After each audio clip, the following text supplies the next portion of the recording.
삼성 관련 소식으로 이어가겠습니다. 이재용 삼성전자 부회장의 구속 여부를 가릴 영장실질 심사가 오늘 열립니다.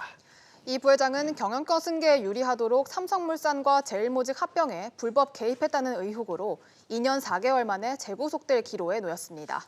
취재기자와 이번 심사의 쟁점과 관건에 대해 살펴보겠습니다. 권세욱 기자 나왔습니다. 권 기자, 이 구속 영장 심사가 언제부터 열리나요? 네, 영장실질심사는 서울중앙지법에서 오전 10시 30분부터 열릴 예정입니다. 원정숙 영장전담 부장판사가 이 부회장의 구속 여부를 심리하게 됩니다. 결과는 오늘 늦은 밤이나 내일 새벽에 나올 것으로 보입니다. 이 부회장은 박근혜 전 대통령에게 뇌물을 준 혐의로 지난 2017년 2월 구속돼 1년가량 수감이 됐다 풀려난 지 28개월 만에 또다시 재구속 위기에 처했습니다.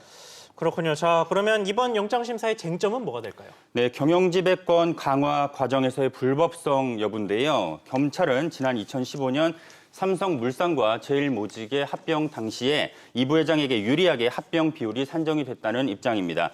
이 과정에서 이 부회장이 대주주로 있었던 제일모직의 주가를 띄우는 등 시세 조정도 있었던 것으로 보고 있습니다. 이 부회장 측은 관련 내용을 지시하거나 보고받은 바 없다며 혐의를 전면 부인하고 있습니다. 네, 오늘 검찰과 변호인 측의 치열한 공방이 예상되죠? 네, 그렇습니다. 법원은 구속영장을 발부할 때 범죄 혐의가 충분히 소명이 되는지, 그리고 증거 인멸과 도주 우려가 있는지 등 세 가지를 주되게 놓고 판단을 하는데요. 검찰은 특히 범죄 혐의 소명 부분을 강조할 것으로 예상이 됩니다. 이를 위해서 최지성 전 미래전략실장, 김종준 전 전략팀장 등이 이 부회장에게 보고한 것으로 전해지는 검찰이 추정하는 미전실 내부 문건 등을 제시할 것으로 예상이 됩니다. 네, 그런데 이 혐의, 도주, 인멸 우려 이런 거 말고 사안의 중대성도 법원이 보잖아요. 네, 그렇습니다.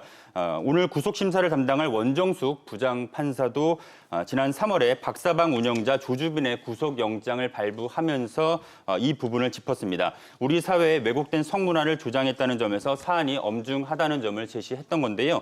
오늘 심사에서도 이러한 사안의 중대성 등이 폭넓게 고려가 될 것으로 전망됩니다.